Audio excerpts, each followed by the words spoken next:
Hi everybody, I'm Jen with the Giggly Gypsy and Allegory Gallery in Ligonier, Pennsylvania. Thank you so much for tuning in with us today. I have another fun project for us. This one's a little bit more difficult, so you might want to go slow, pause it, stop it, rewind.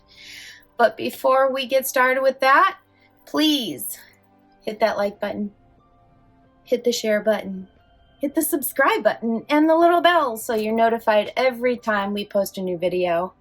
Now let's get started. So today we're gonna do some earrings, and they're a little bit more complicated than they look, only because you are taking straight pieces of wire and you need to make twists and turns, and you want them to be as close to twins as possible. They're still going to be sisters. You're not a machine. There's going to be differences, so don't fret too much over that, but I mean, you do want them relatively the same. The fun part is you can get a little creative and go on your own with this.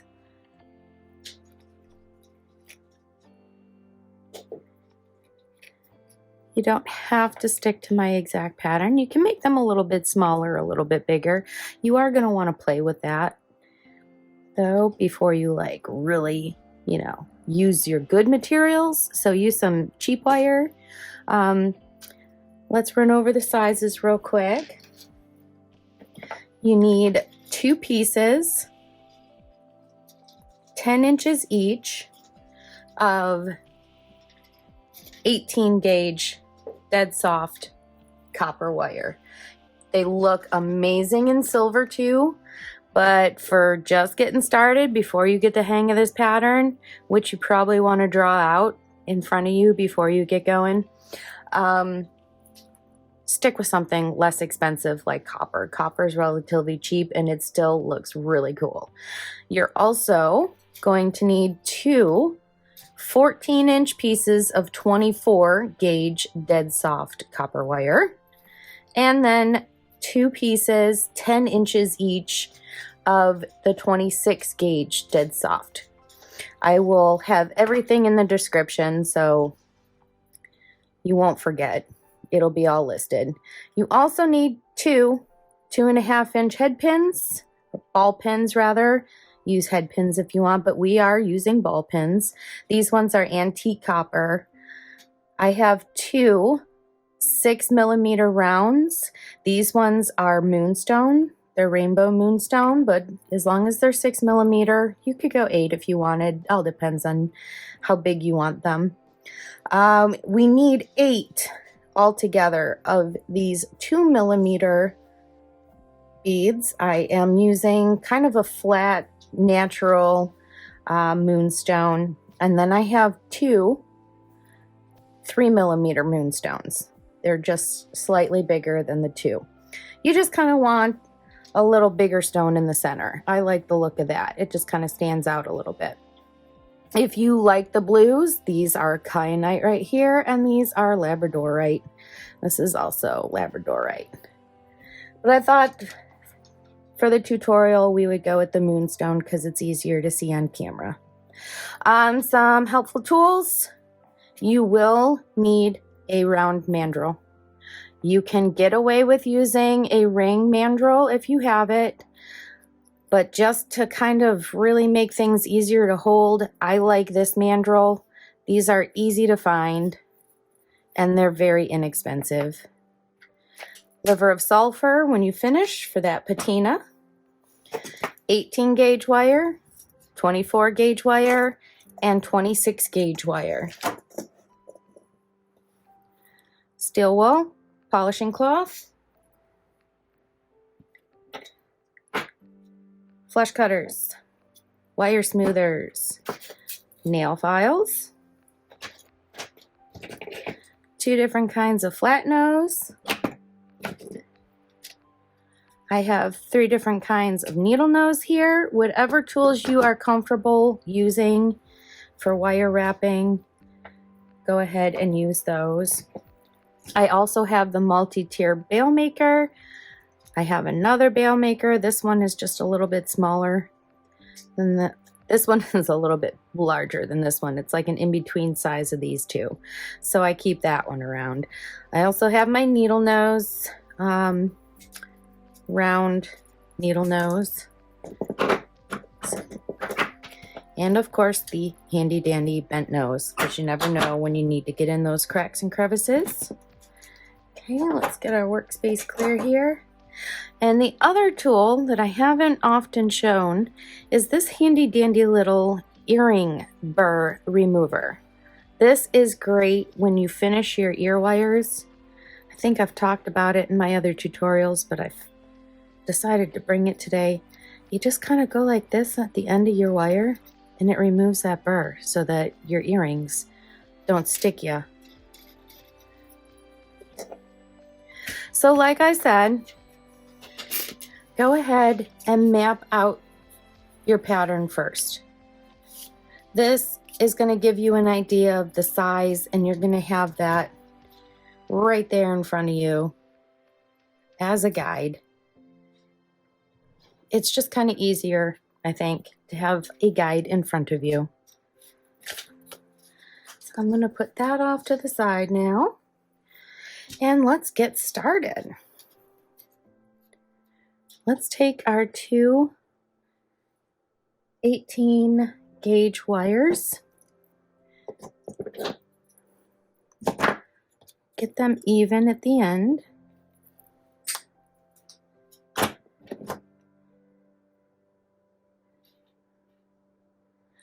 And I'm going to show you this tutorial in a way, hopefully, so that you can get as close to twins as possible.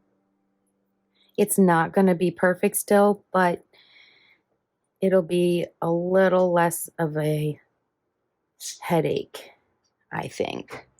All right, so let's grab those by the end, and we're just going to start a nice little curve. And this is going to be a tight curve. So we're going to close this up as much as we can. And you're going to need to separate them for this. Okay, so make that nice and tight in there.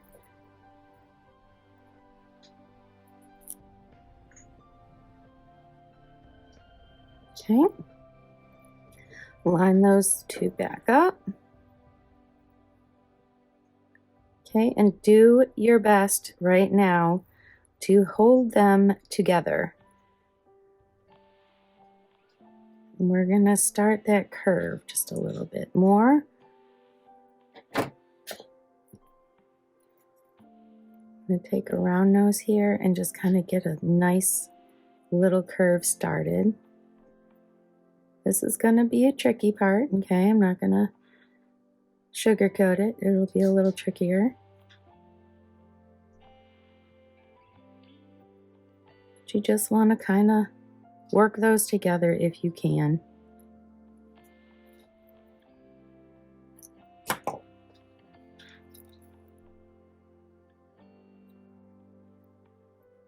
Go slow and do it right the first time.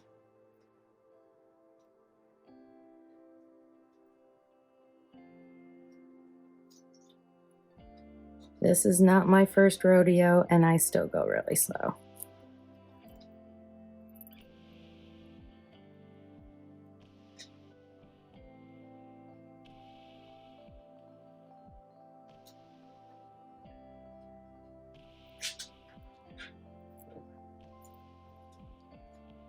Okay, not exact, but very similar. Just gonna kind of continue that curve just a little bit. And I put this little bend in there accidentally. Don't worry, those are easy enough to get out.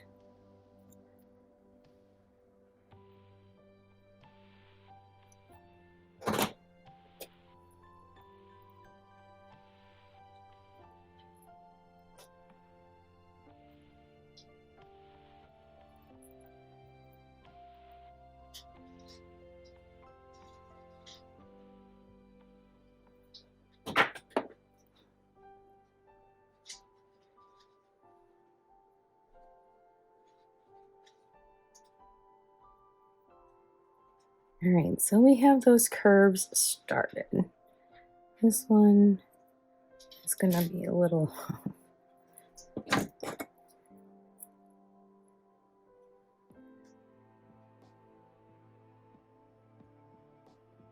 just take your time and work it.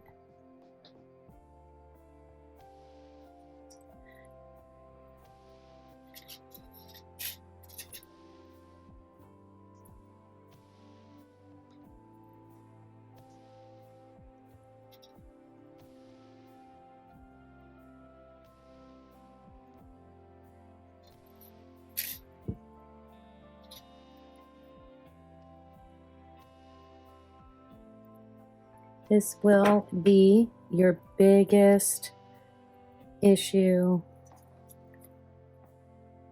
doing these, is just kind of fighting with that curve and making them match.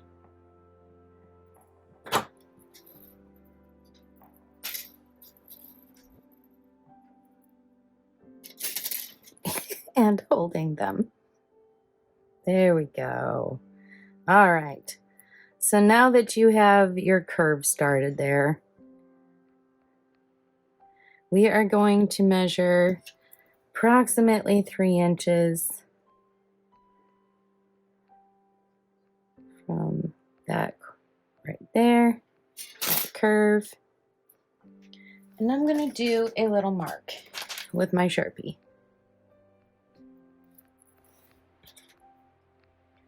We're going to make several marks just so we have a little guide.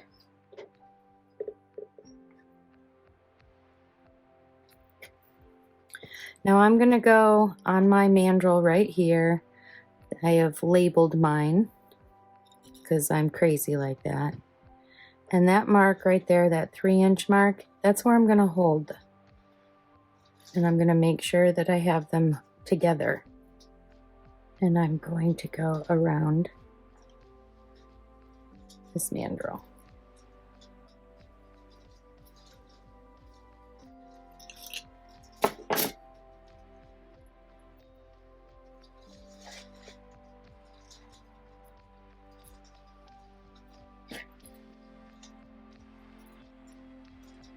You may wish, just because this is your first one, you may wish to maybe tie those 2 spirals together with a piece of scrap 26 gauge wire.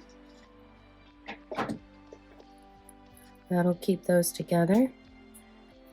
And now you're just going to continue this curve down. Just work it slow.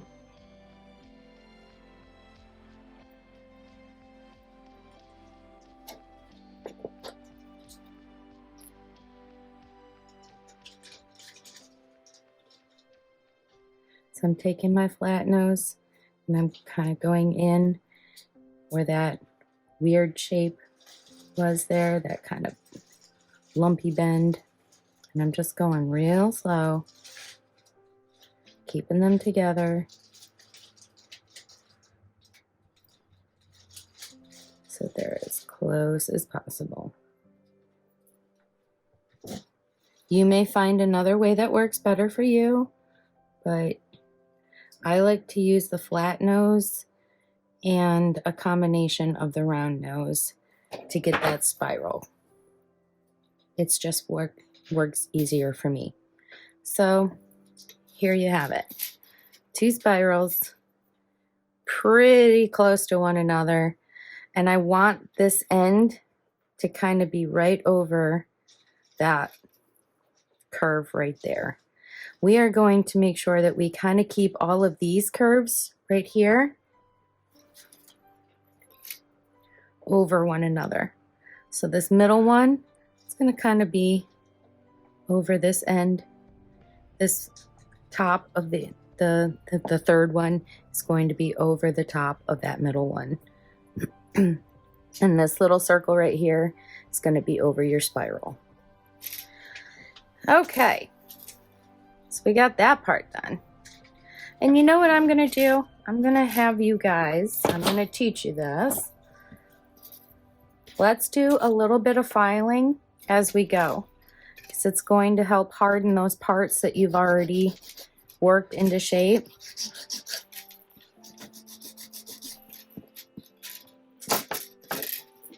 So that you're a little less likely to bend those out of shape. And pro tip, whichever way you do the one, make sure you are holding that in the same manner so that you're filing those same places.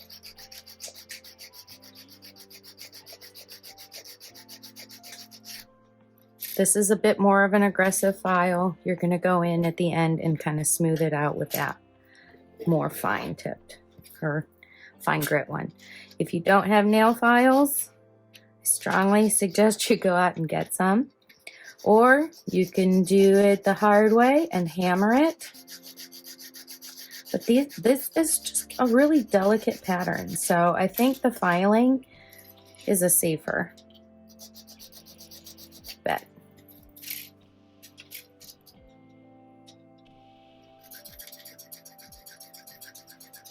I'm just going over it really lightly with the file so that I don't bend out of shape. And I'm holding that piece down really good.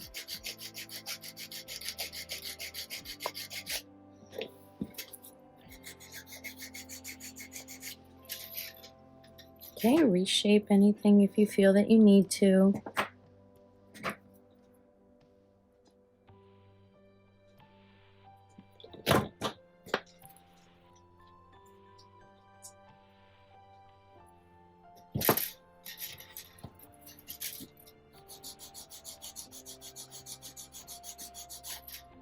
And notice that I do rotate and flop my piece around, so I'm doing both sides.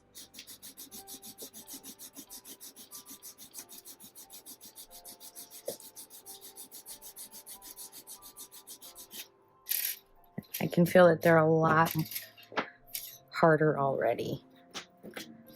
Okay, let's get them back into shape, into line with each other. And we're going to do this part,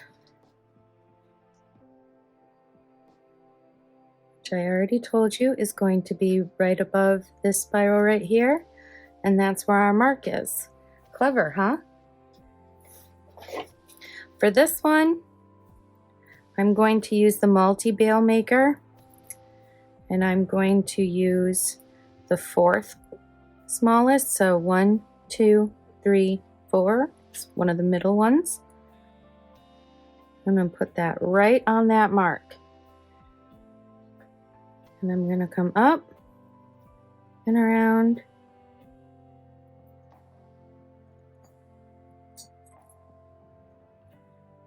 I'm going to put that tool back in. Keep these guys in line. And I'm going to bring that back over this spiral right here.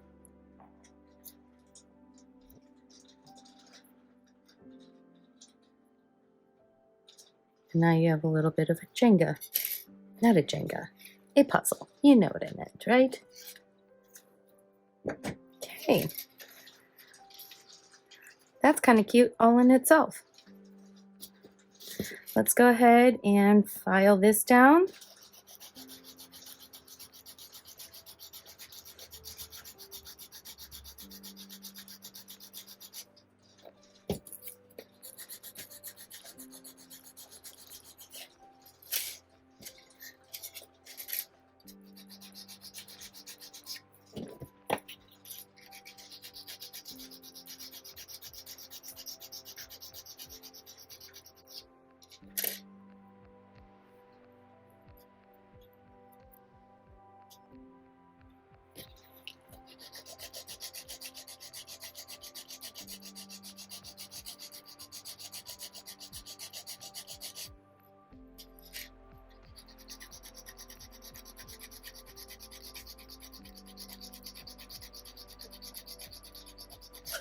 Don't worry, you can fine-tune everything later. This is really just a little bit to get it started. And hold that shape a little bit more. And if you happen to knock something out of shape while you're forming the next loop, you can kind of see where it's supposed to go back because you've made little indentations. Okay, let's go on to our third and final loop. Nope, our second loop. Apologies. We're doing our second loop. Getting ahead of the game here. Okay, so we're gonna go back to this mandrel right here, and I'm gonna start this one off on number 6. That's kind of the midpoint here. And I'm putting that small loop we just did, I'm putting that all into the crook of this as much as I can. And I'm just getting a loop started. Okay, so it's gonna look something like that. Again, number 6, into that crook, just getting it started.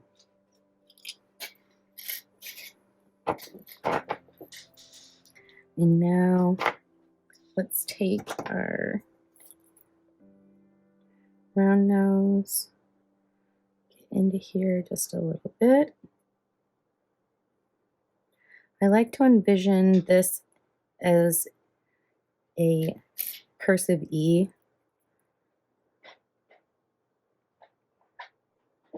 And I'm not really turning my wrist at all. I'm just kind of squeezing with my hand very gently and making very itty bitty little movements.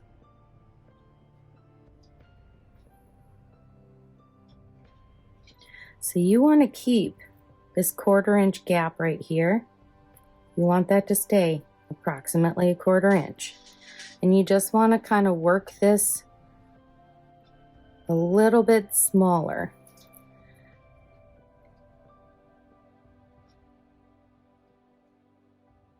And what I do is I start where I really want that loop to end, and I work my way down.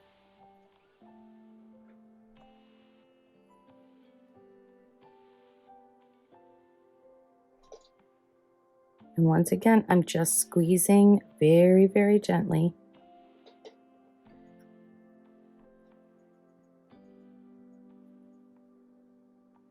I'm not rotating my wrist at all.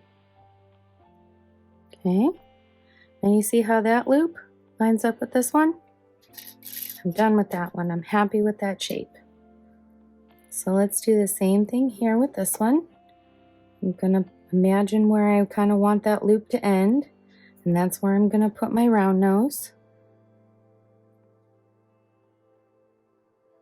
And work down towards that earring.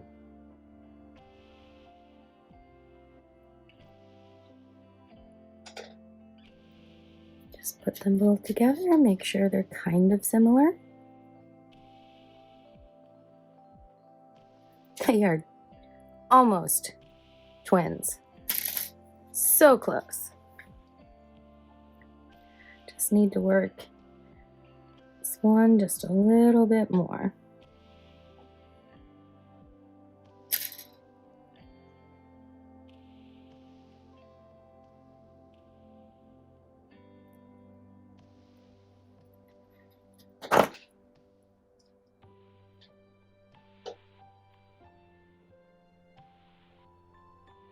Don't get frustrated if you can't do it exactly the first time around. Keep practicing. This is not my first rodeo, okay?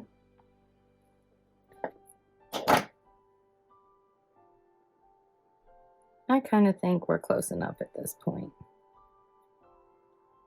I feel like if I mess with it anymore, I'm gonna knock it out of shape. Okay. So the next thing I'm going to do is kind of envision where this little crook right here needs to go, which is kind of centered with that little loop. So once again, I'm going to take my Sharpie and I'm going to do a little mark.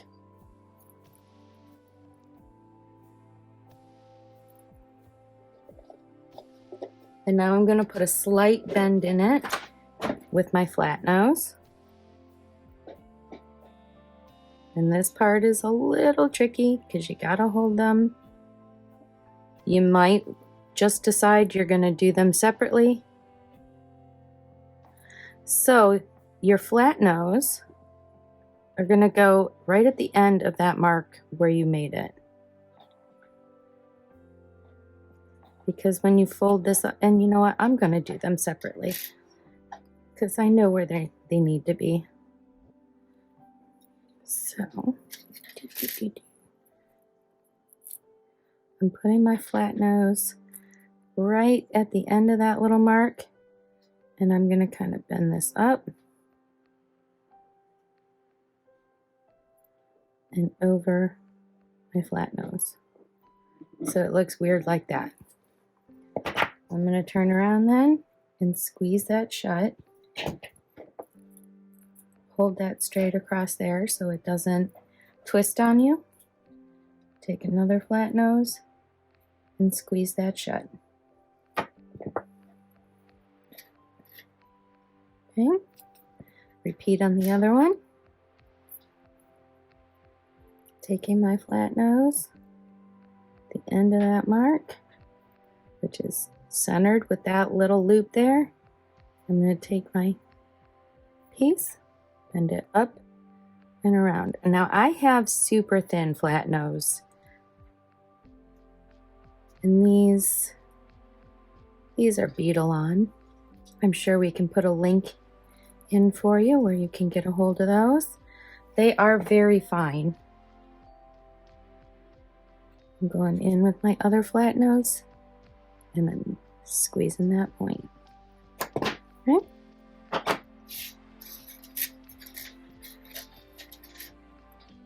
I remember what I wanted to tell you. You do not, as with most earrings, and you have to worry about mirroring them, you can do these in the same direction. Isn't that fabulous? So you don't have to worry about, oh, should I do it on the left or should I do it on the right? No, you can make these identical as you go. Okay, I'm just going to get in there a little bit. File that little elbow.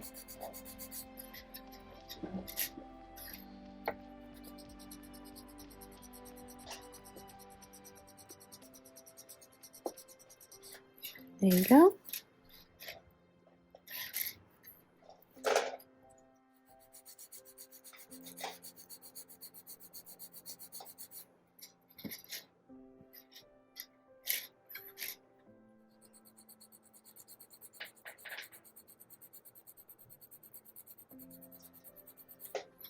Here. So much easier than hammering, don't you think? It's a lot more friendly to your ears as well. Look at that. They are almost exact. Now we do our third and final loop, which is actually your ear wire.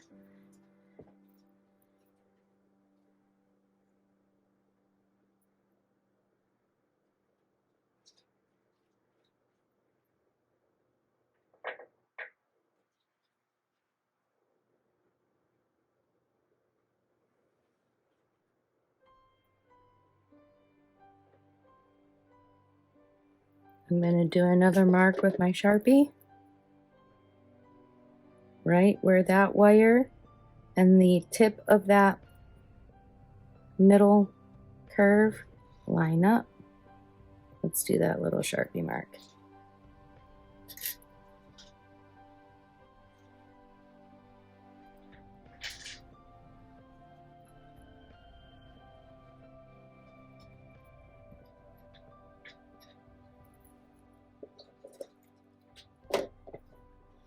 Okay, and now I'm going to come in with number 9 right here. My thumb is in that little triangle shape. I'm on number 9, which is also comparable to the largest one on your multi-bale making tool.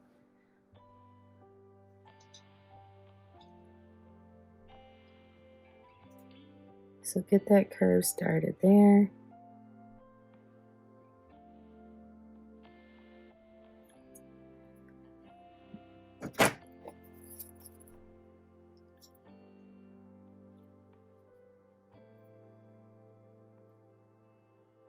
Get those all in line. It kind of looks like a snowman.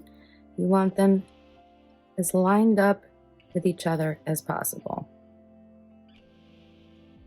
maintaining that little gap that you had there. Okay, let's finish this.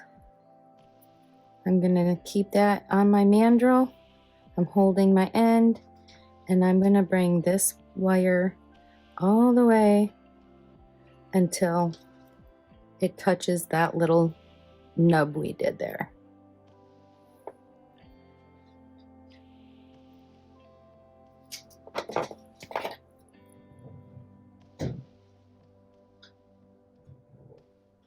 And then I'm going to back it up a little bit until it lines up with these outer ones. I want my little bend for my earring to be about midway where that loop is. So let's cut off some excess here. So we can get our flat nose up in there. And let's do that bend. And that is your final bend. Voila. They kind of look like little snowmen. Let's do the same on this one. Once again, lining that largest part up with my mark, kind of starting that turn. I'm going up ahead where I kind of think that loop needs to be. And I'm kind of just gently bending that to get it started. Going on number 9 here. And now I'm going to finish shaping that. And bringing this all the way around until it meets that little bump. Boom, boom, boom. All in a row. Give this a snip so we can get our tool in there. That's kind of cute too. Okay.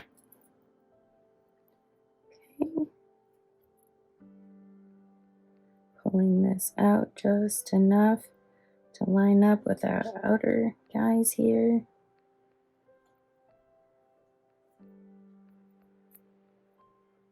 Getting my flat nose across it like so. And giving that little bend.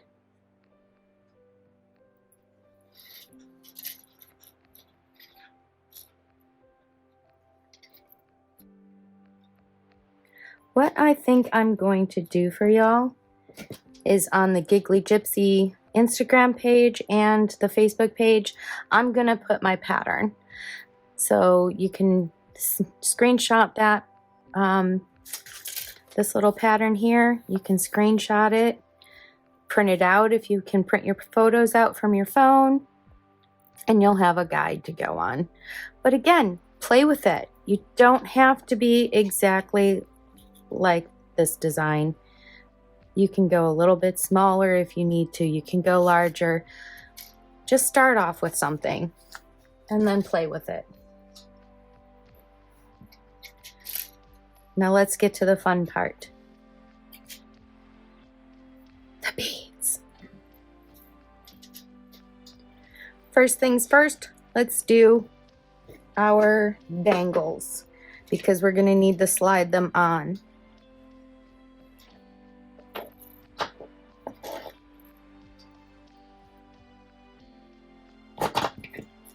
So I'm going to do a 90-degree bend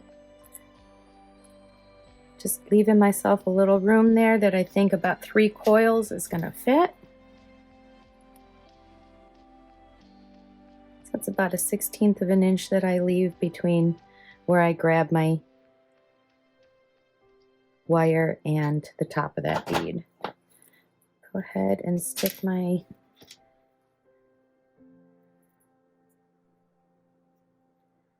round tool in there.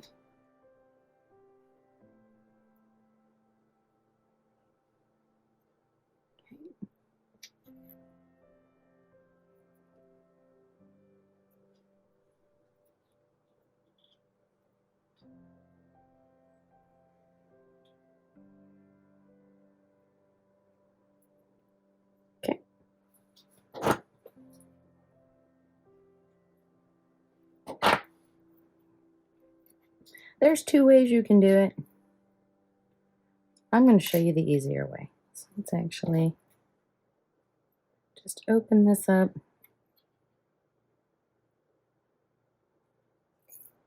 Opened it up a little side to side like a jump ring. And now I'm going to close it up on there.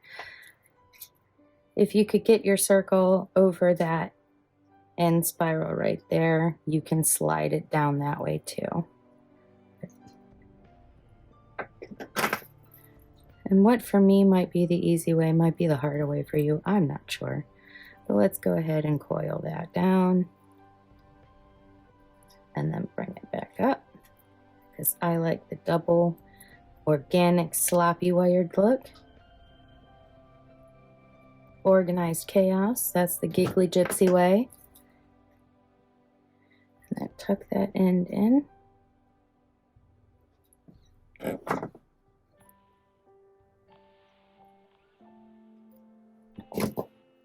There, adorable. Repeat on the other side.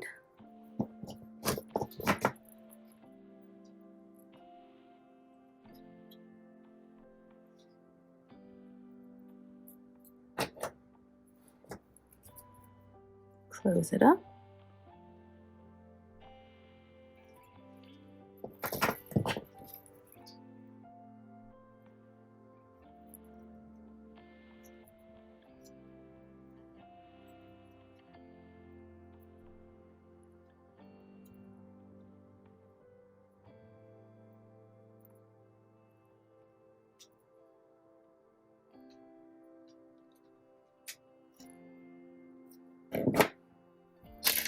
Drop it. It's a little known fact that dropping your piece at least once or twice while you're working on it brings good luck. I can't back that up. That's a made-up fact. But it's a nice one, right? There. Okay, now let's add our outer beads. We are going to secure them first. As you get more comfortable with this piece, you might want to skip this step, but I like to do it still. I'm going to take my 26 gauge wire, which is shorter than that 14 gauge piece I just grabbed. I'm going to leave myself a little tail. So starting up at the top, just going to coil that a couple of times. And I'm going to start securing my beads on with this thinner wire first. Not only does that add an extra layer of protection, but I think it fills in spaces and gaps real nice too. So I'm going to add 2 of those smaller beads on. Then I'm doing the 3mm and then 2mm.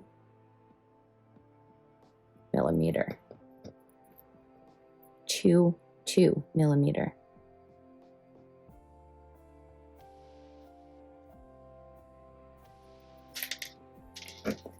And I like to just kink that end a little bit just to keep them on so they stay where they're supposed to go. All right, so we've got that little tail that we're holding on to. I did 2 coils. I'm going to bring that first bead up, kind of pinch it in between my frame, fingers, go back around twice, do the next bead. Same thing, I'm pinching that and I'm going around twice, dropping that 3mm bead, pinching it,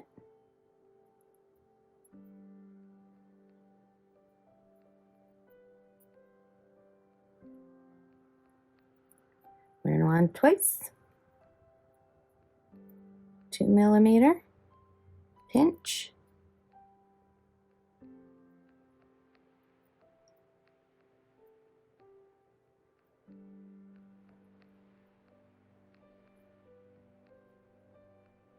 and now my third and final bead.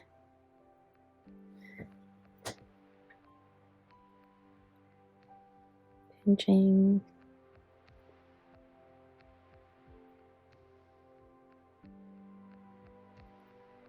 And I'm gonna end it with just a couple of coils. Like I said, this is just to tack them on and hold things in place. We're gonna go in with the 24 gauge wire and really secure that. So go ahead and snip those.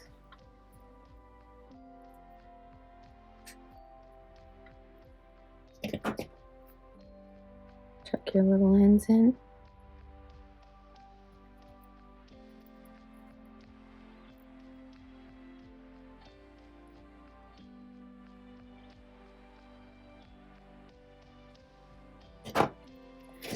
This is where your bent nose come in handy.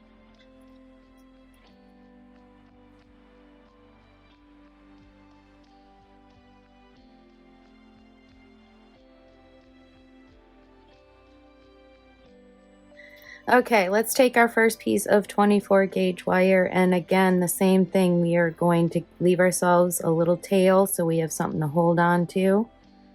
And I'm going to wrap a couple of wraps on that little loop right there. So I'm holding my little tail right here, going over my bump a little, over the top of those wires. And I'm gonna come around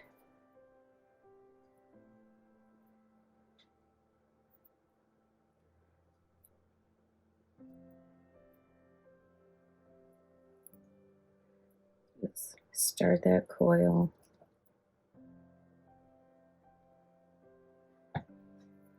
And now I'm going to finish wrapping that little bit up because it's getting in my way.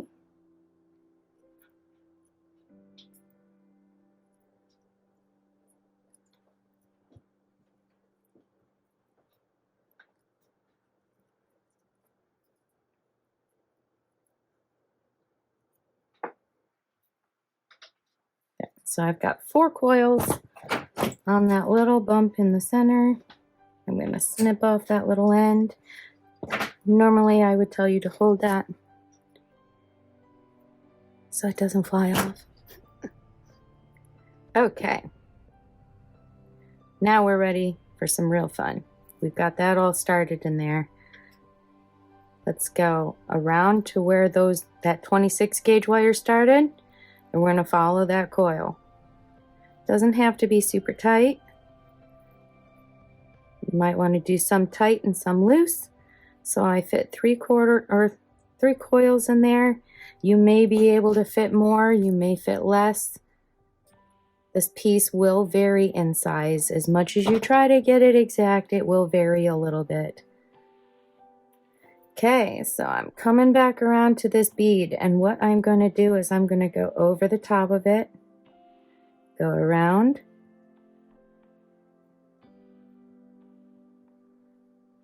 and then come around to that middle, go around twice. We're going to do that on each and every one. I'm going to come around the top, go around real loose, not tight, and then I'm going to Wrap completely around that frame and in between the last bead I did. Always ending up to the right of that bead. Go around.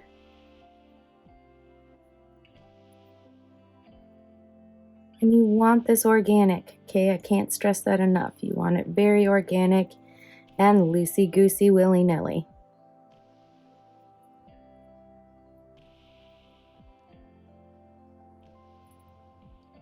Around again.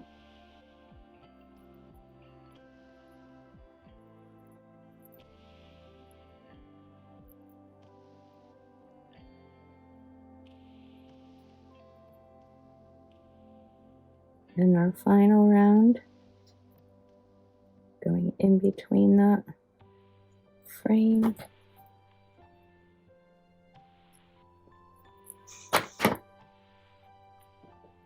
So I'm going in between that bead and the frame. I'm going to go around my last bead. Complete that circle. Okay.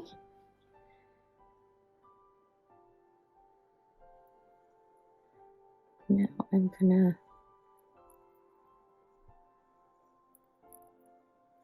on the frame there, do 3 coils at the bottom. That's gonna cover that 26 gauge wire.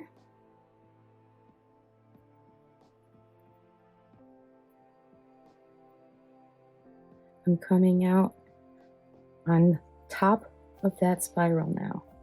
So I'm going to go around that spiral, and do not allow this wire, when you tighten it, do not allow it to pull that spiral.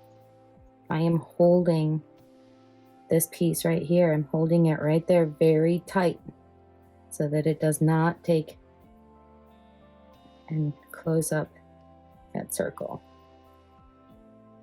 Then I'm going to come back to the other side over the top, kind of placing my finger in there as a guide to keep that wire where I want it. And I'm going around 3 times here.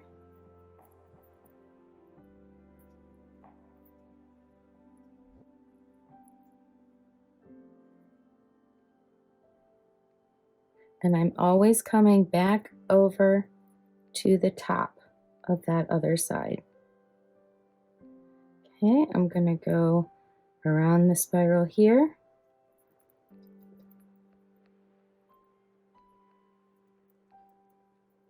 Three times. And I might end it there, but let's have a look. Nope, I'm going to do one more. I'm going to come across here. Let's straighten that gauge wire out a little bit. The 24 gauge wire. That's what I meant to say. All right. So now I'm coming over the top where that little circle is, and I'm going to finish it off.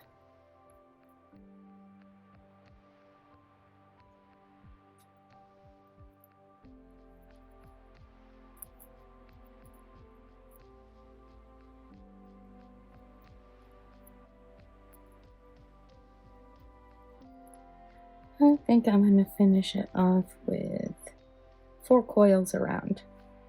Yeah, I'm happy with that.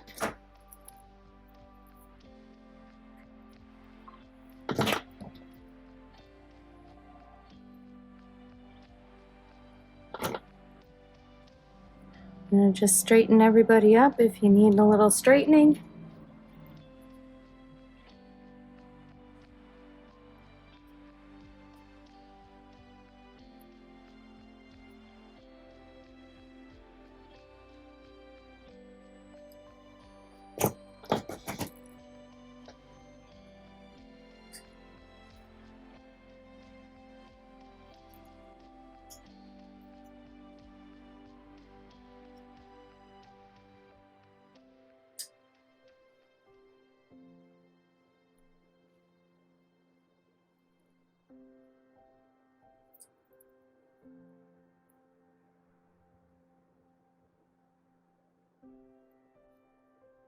This is a little bit more of an advanced, I'm going to say it's in between intermediate and advanced.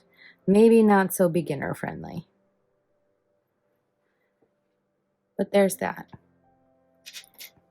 Let's hurry up and do the other side. So once again, I'm taking my 26 gauge wire. I'm going to hold that little tail right there and just get a couple of coils started.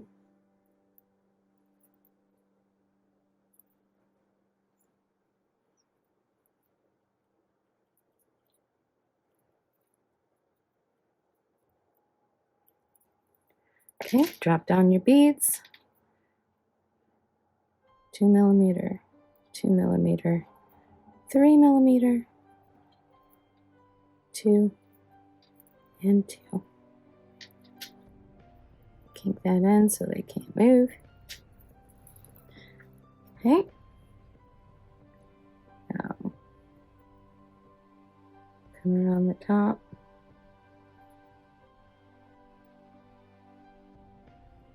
Pinch. Get this loop out of your, or get this little tail out of your way. There, now that's easier. Okay, pinch around twice.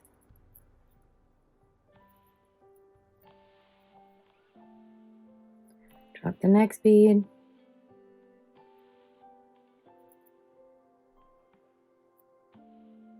Pinch, drop twice, or around twice.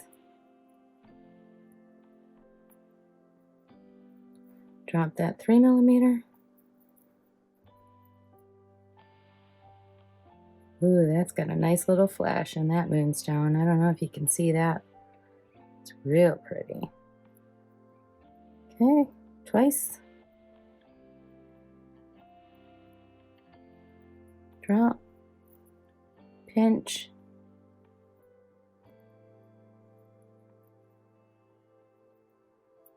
Twice.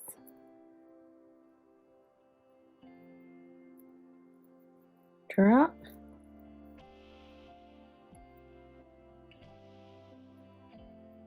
Pinch. And twice.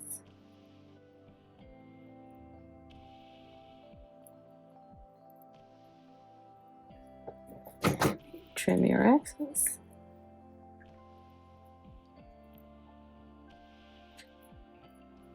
Tuck anything in.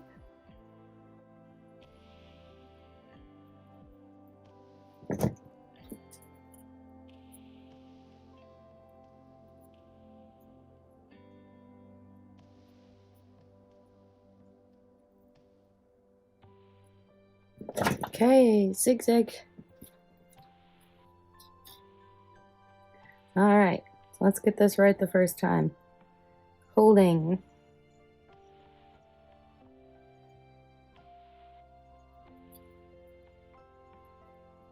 Gonna get that coil started over the top.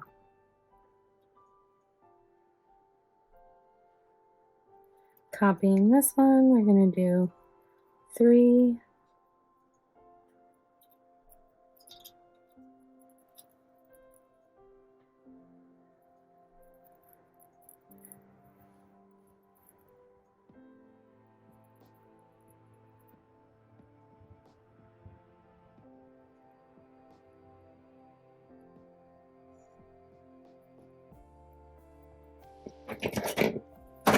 snip that end.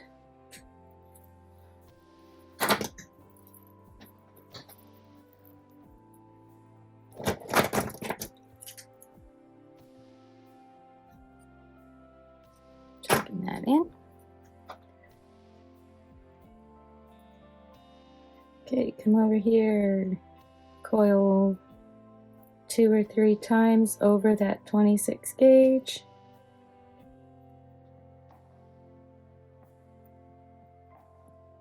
Now I'm coming up and around. Bead 1.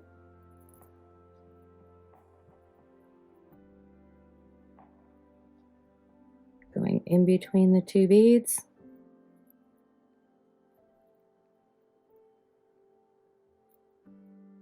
twice, coming up, going around,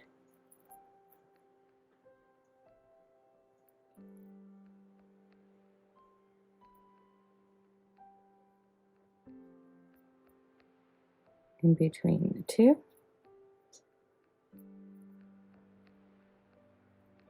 always ending on the right, going around that middle bead,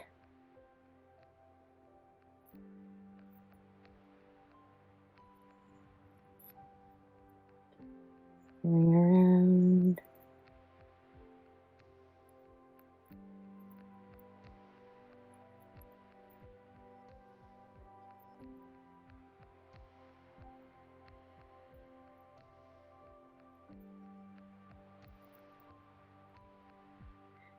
since these are earrings, it is okay to be a little loose, because unless you're planning on being real rough on your head, I think you'll be fine. Just don't let them get caught in your hair. So I went around that one, going around that final bead, and now I'm going to cover the last of that 26 gauge wire.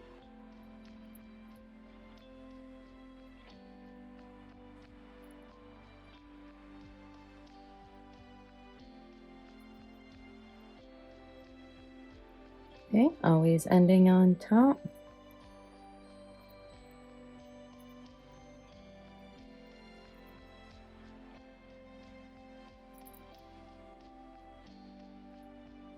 I'm going to go around to the spiral now, making sure I hold that so I don't close that spiral up anymore. And I believe I went around that one 3 times.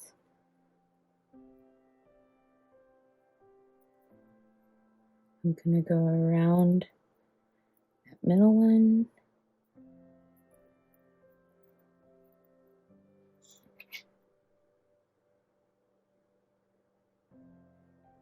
Three times.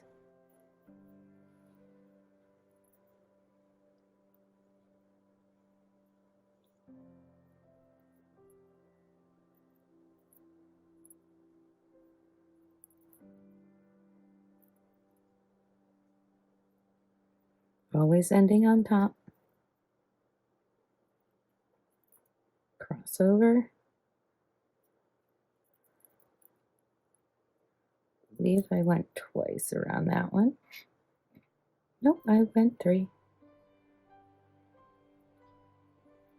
And now, making sure our dangle doesn't get caught, we're coming over here to the other side of that little bump, and I'm going to end it with 4.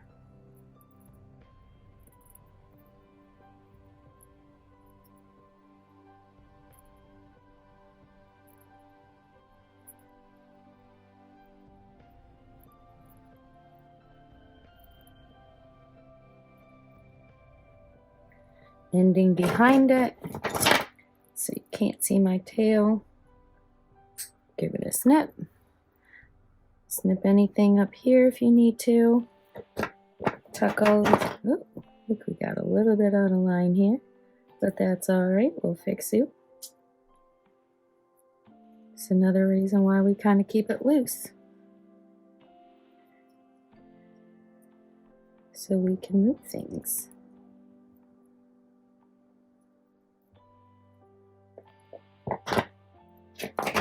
So just get your final adjustments on.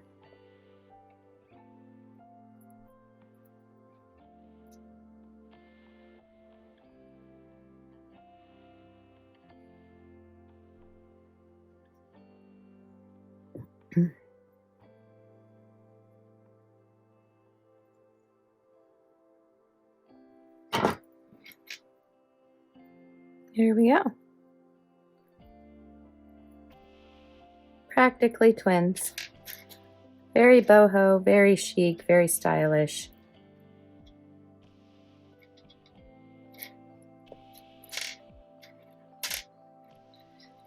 We all know I do not like that bare copper, right? We're gonna get stinky again.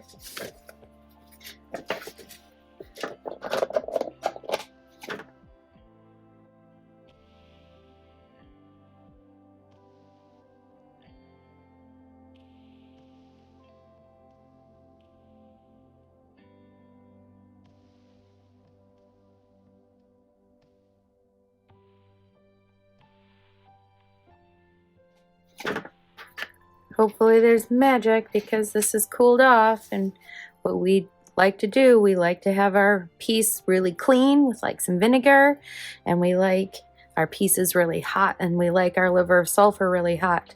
But I think this should be strong enough. We should have a little, yes we do, we have magic.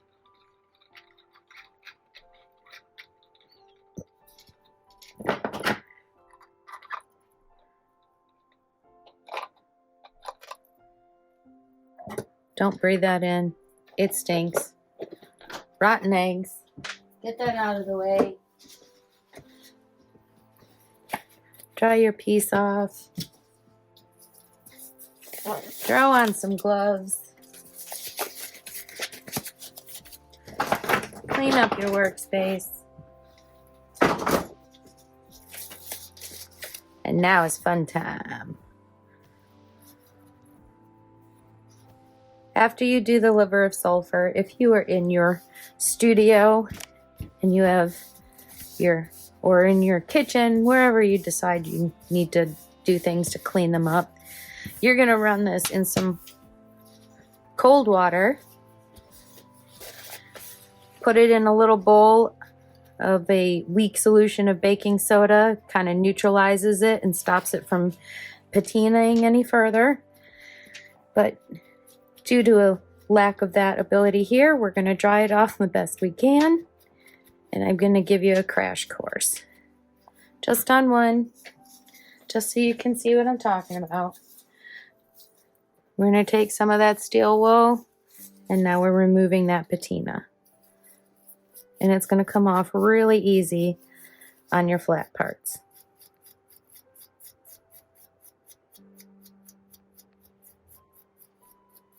See the difference in those two? But it's not going to remove it from those little cracks and crevices.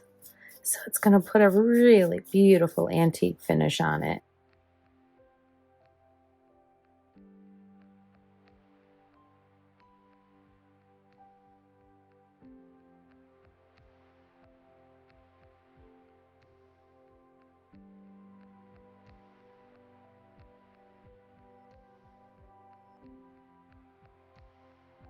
So just keep working that until you're happy with your highlights.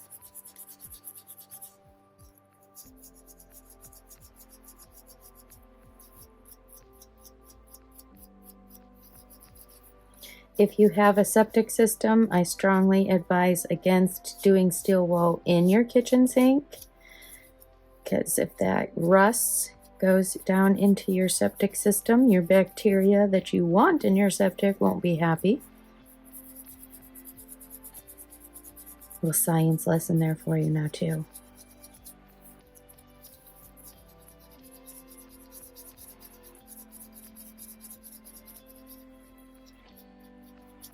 Now if you want, you can go over a patina project with Renaissance wax. And that will kind of add a little protective layer on it to help keep your patina the way that you have it. You'll have to do that repeatedly over time, especially on a necklace or a bracelet, a little less with your earrings, but it just kind of keeps that patina from going any further, because we all know jewelry will patina on its own while it ages.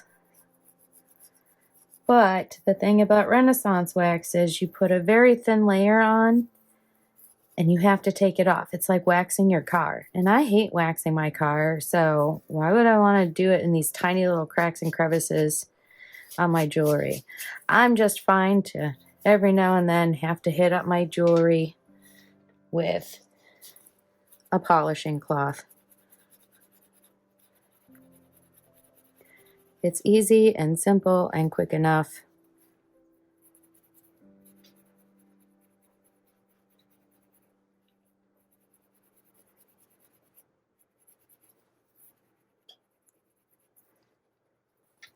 But there you have it.